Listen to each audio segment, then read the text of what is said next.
الرحمن الرحيم الحمد لله رب العالمين والصلاة والسلام على أشرف الأنبياء والمرسلين محمد رسول الله صلى الله عليه وعلى آله وأصحابه وأزواجه وذرياته وأهل بيته سلم بارك وسلم تسليما كثيرا كثيرا.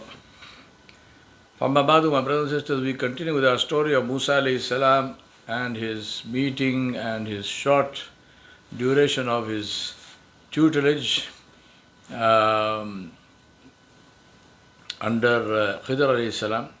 Now, the beauty is, this story is part of Surah Al-Kahf, and Surah Al-Kahf is so full of meaning and so full of lessons for application that I can't possibly describe it.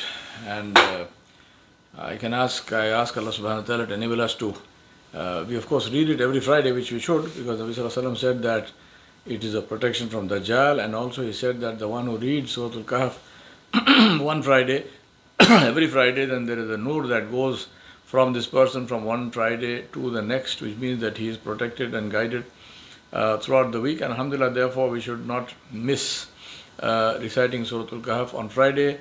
Let us remember that Friday begins with the Maghrib of Thursday and ends with the Asr of Friday. So, meaning ends when the Asr time ends on Friday, meaning when Maghrib time starts. So, you can read Surah Al-Kahf on Thursday night also, which would be reading it on Friday. So, Friday does not mean that you have to read it only in daylight hours. You can read it in the night of Thursday as well. Now the story, Musa alayhi salam and Yusha bin Nun alayhi salam left with a fish as their provision. At one place, the fish came alive and dived into the sea and swam away as if in a tunnel. So it was very different from, if you throw a fish in the water, it just disappears. But this one, made a way for itself, as if in a tunnel. Now, Yusha bin Nun saw that, but forgot to tell Musa alayhi salam. That night, when they sat down to rest, Musa alayhi salam told him to bring the fish, as they were hungry and tired. And then Yusha remembered the incident and narrated it. Now, Musa alayhi salam said, that is the place that I was searching for, as Allah Ta'ala told me that I would find the man where I would lose the fish. So let's go back. Now, important also here from a lessons perspective, which is that if you have a companion with you who you trust, and you are on a journey, and journey is not necessarily a physical journey. Journey means you are setting out to achieve something, there is a goal, and so on and so forth. It makes eminent sense to share all possible details with that trusted companion, because then you are fully able to utilize their knowledge, because that person also is a thinking person, is an intelligent person, and this person can help you in your goal of whatever you are doing.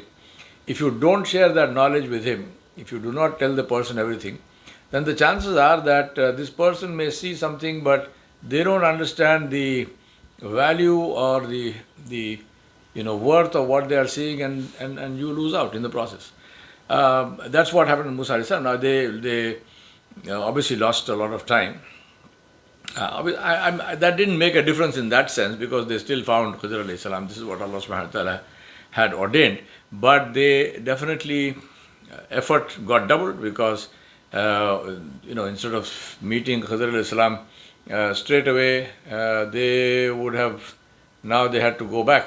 And we don't know how far it was from where they lost the fish to where they had got when they realized that they had lost the fish.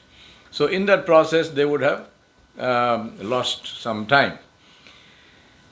Then, when they finally reached the place, they found there was a man who was apparently sleeping, covered with a blanket. And Musa alayhi salam said to him, excuse me, Musa alayhi salam said to him, Assalamu alaikum. The man said, people who live here don't know about salam, so who are you? Now Musa alayhi salam introduced himself, and the man said, Musa of Bani Israel, Musa alayhi salam said, yes. The man said, I am Al-Khizr. Musa alayhi salam said, I want to follow you and study under you. And Khidr alayhi salam said, I have knowledge which Allah taught me, which you don't have. And you have knowledge which Allah taught you, and I don't have. And that's the ayat about the conversation between them. He said to Musa alayhi salam, now again here lesson, which is that if you are teaching something, it is entirely possible that there are two lessons here. One is two very, very important lessons. One from the perspective of Musa alayhi salam. Musa alayhi salam was the Nabi of the time. So in terms of status, if one wants to use that word, it doesn't really apply here, but if you want to use that, there is nobody in the world who has a higher status than the Nabi of the time.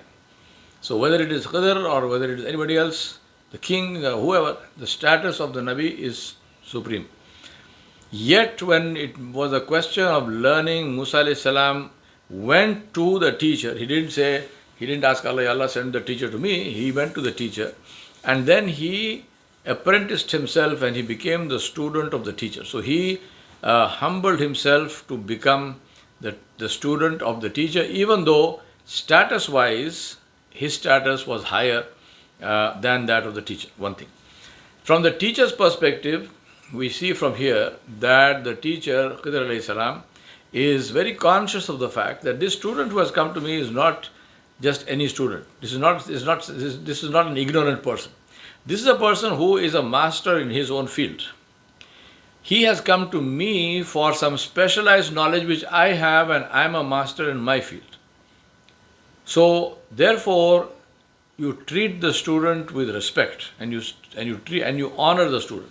You don't treat the student, even though the student is humbling himself, you do not take a position of arrogance and a position of which lacks humility yourself. So these are, I think, two very important lessons that we learn from this. Because Khidr alayhi salam is saying, I have knowledge that Allah taught me that He did not teach you, and you have knowledge which Allah taught you and He has not taught me. So therefore, in that sense, we are both equal. You are not inferior to me and I am not superior to you. It is, this is something which is given to both of us. And then he said to Musa alayhi salam, you will not have patience because you will see things that you have no experience of. So he's now warning him in advance. He's saying that this is now specialized knowledge that I have. I will be doing things that you won't understand, and you will want to ask questions, but I don't want you to ask me questions. So I will let you follow me provided you accept what you see, but you don't ask me anything. Don't ask me any questions. And he said that I will tell you when I am ready. But until I tell you, don't say anything. Now, the three incidents. The boat, they needed to cross the river, or maybe it was, an estuary part of the sea or something. The sailors, they knew Al-Khizr and they offered to take them free as a favor. As they sat on the deck, a bird landed on the side of the boat and dipped its beak into the water to drink. Al-Khizr says, see that bird? Your knowledge plus mine compared to the knowledge of Allah subhanahu wa ta'ala is less than the water in the beak of that bird compared to the water in the sea. Right? So this is the advice that Khidr alayhi salam gave to Musa alayhi salam. Now, and this is before he sank the boat and whatnot. We understand from this also the importance of having the humility to accept the fact that no matter how knowledgeable you think you are, your knowledge, my knowledge, compared to what Allah subhanahu wa ta'ala knows, I mean, even to talk like this, I feel very hesitant, because how can we even compare? But just to complete the point, it's like dipping a needle into the ocean and pulling out the needle. Whatever water is on the tip of the needle, our knowledge compared to the knowledge of Allah subhanahu wa ta'ala is not even like the water on the tip of the needle compared to the water in the whole ocean. And we are only giving these examples because we don't have anything bigger or anything more significant to be able to say. Second incident was the killing of the boy, and the third incident was the wall, where they asked the village to feed them, which was there, and of course also our responsibility. If a musafir, if a traveler comes, if somebody in need comes and they request for help, then we should help them, but the villagers refused to do that. Now the explanation, and we saw the explanations of Al-Khidr's actions. Let me quickly go over that. Musa alayhi salam, Khidr alayhi salam said to him, this is the parting between me and you, because Musa alayhi salam asked questions 3 times, and Musa alayhi salam himself said, if you allow me, if I ask you another question, then please send me away. And Khidr alayhi salam, so Musa alayhi salam, this was something that Musa alayhi salam himself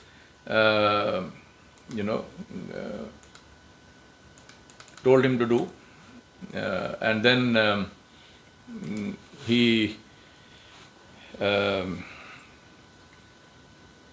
asked the third question. So this was like, he set the standard himself.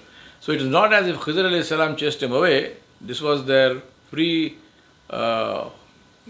previous contract, that this will be done, and Khidr alayhi salam, he accepted that. So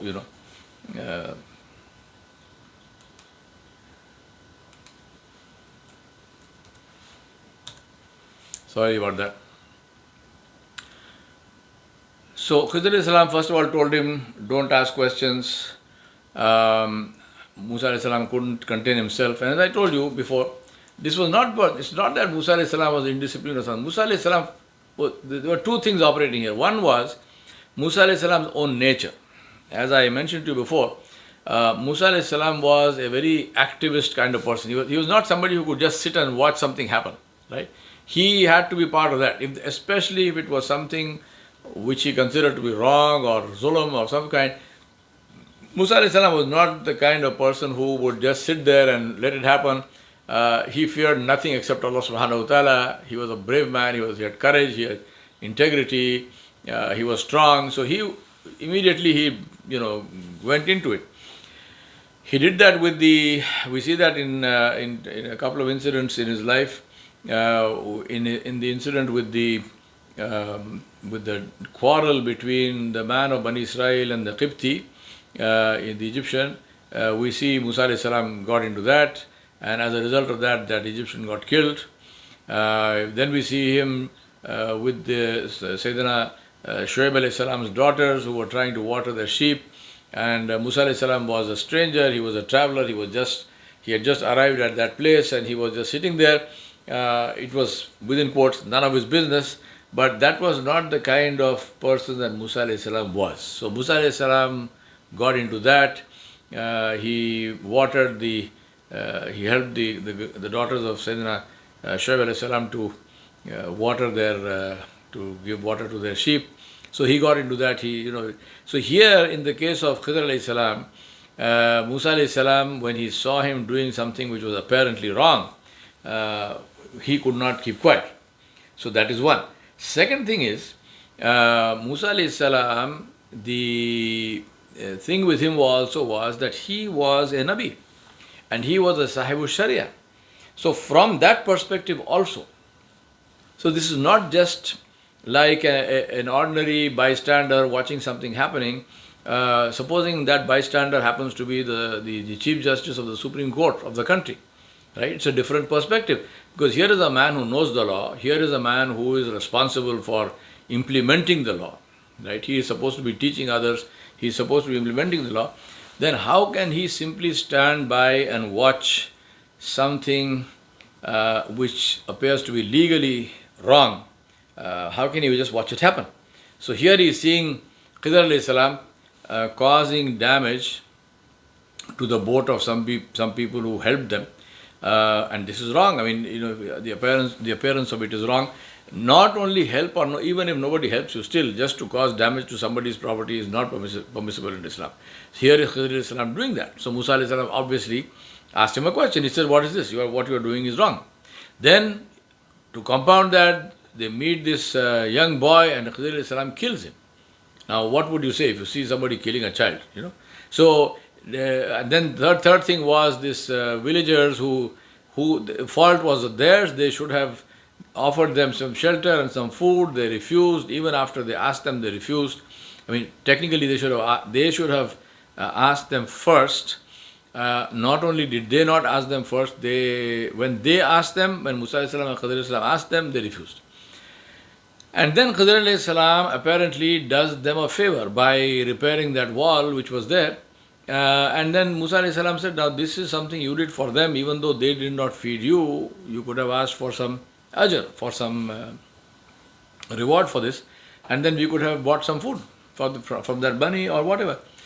So, why didn't you do that? So, here point being that Khidr alayhi salam was doing things which in the sight of Musa alayhi salam were wrong, and this is something that Musa alayhi salam obviously could not keep quiet about, and therefore he asked questions. One was, as I said, his nature. The second was his role as the Nabi of the time, the Rasul of the time, and as the Sahib Sharia, because he brought the law, and he brought the Torah. So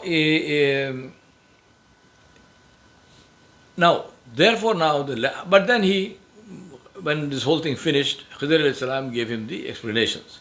He told him how that the reason he sank the boat was because he had not caused any structural major damage to the boat. He just made it defective because this boat would otherwise have been seized by a oppressive ruler who was there at the time. And he said the boy was killed, and this was the Mashiach of Allah subhanahu wa ta'ala. And this is because this boy, his destiny was that he would grow up and become a very evil person and would have caused his parents a lot of grief. And instead of that, Allah subhanahu wa ta'ala decided to end his life then and there, and give his parents another child who would be an asset to them and who would be the coolness of their eyes. So that was the hikmat behind what happened with Khidr alayhi salam in the case of the boy. And the third one was that the righteous children, the children, the wall had a treasure which was buried under it, and it belonged to two orphan boys whose father was a righteous man, and Allah subhanahu wa ta'ala wanted to protect. Father had passed away, just the boys were there, and Allah wanted to protect that treasure until the boys grew up so that they could take possession of it. And at that time Allah subhanahu wa ta'ala in his own way would have helped them would have shown them the way. And Alhamdulillah, this is what and that's the reason why Khidr alayhi salam did whatever he did.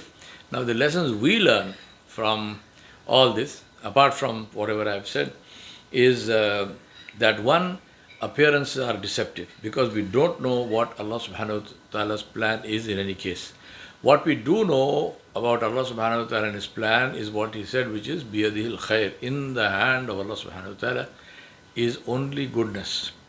Now we can see many such things happening in our own life, happening in the world at large, things which are masa'ib, musibah, different difficulties, trials, tribulations, suffering which happens.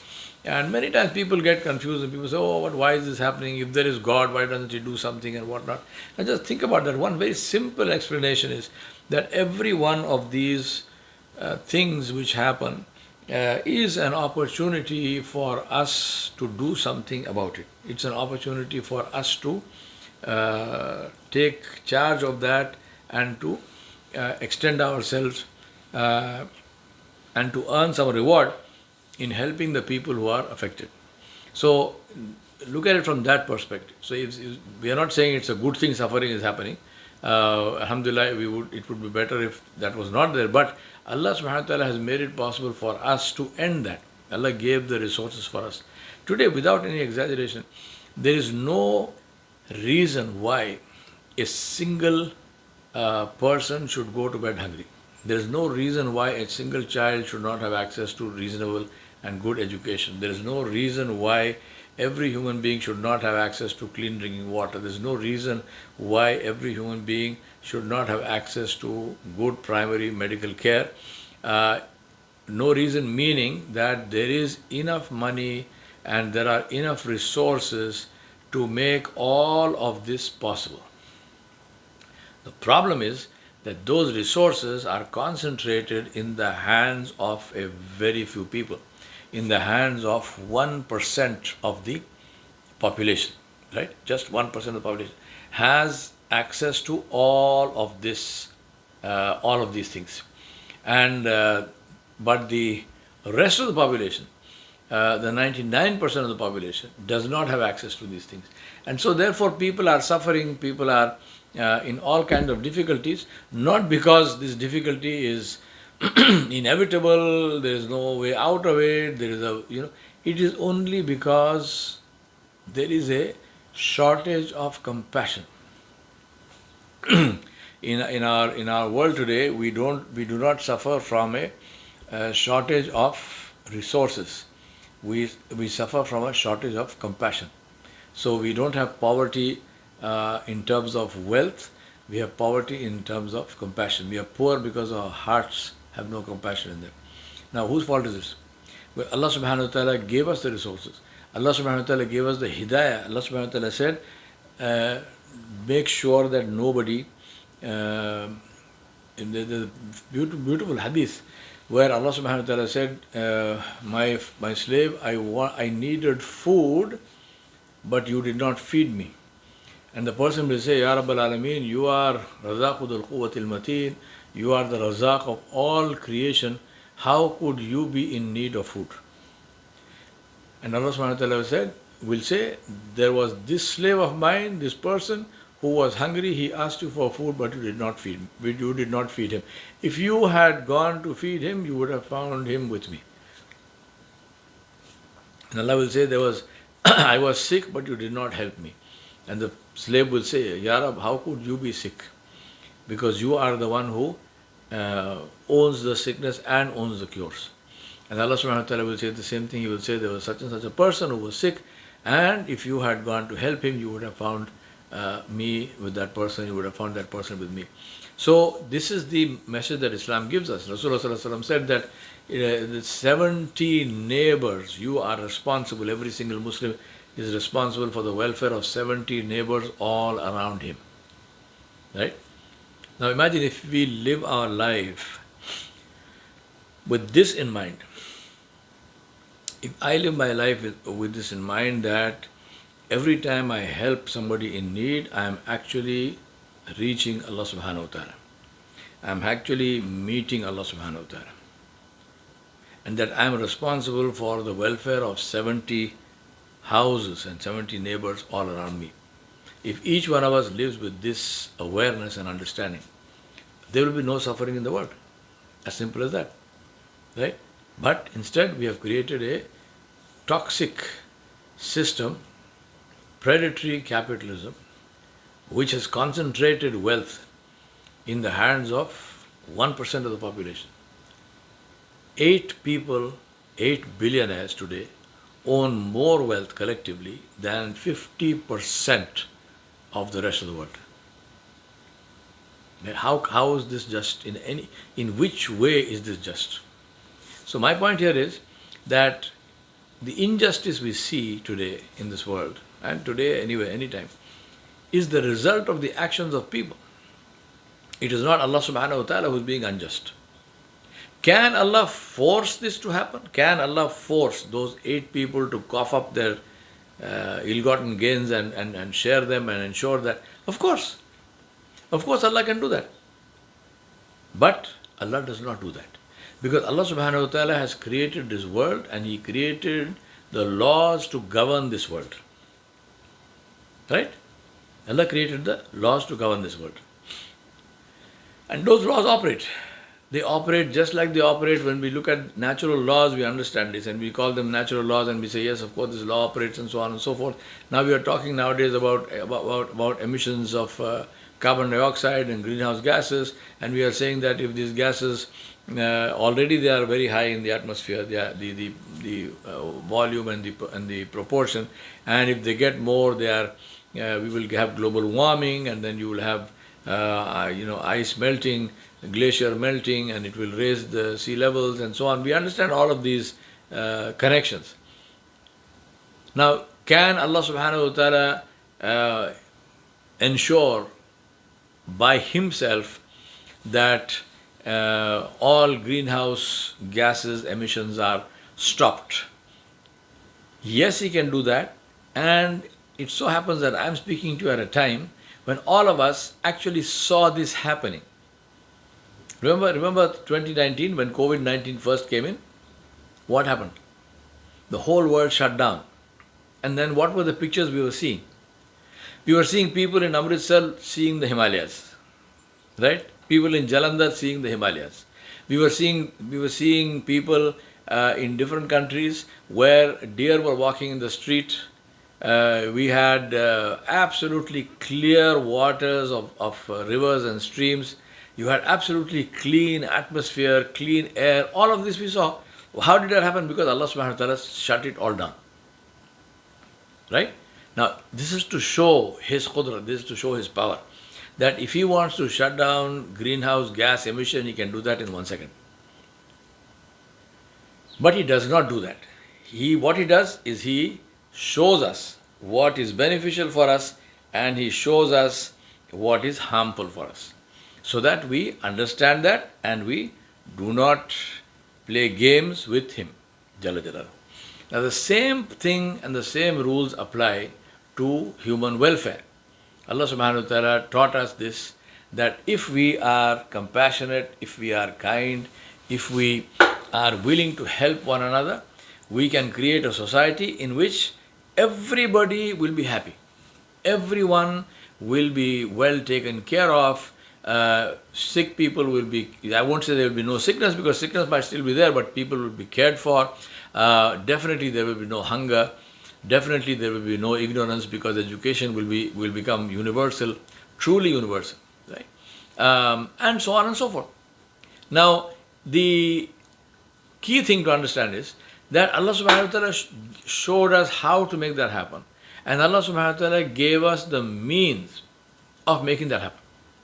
Now, if we don't do that, despite the fact that we have the means, and despite the fact that Allah subhanahu wa ta'ala has shown us what to do, if we still don't do that, then who do you want to blame?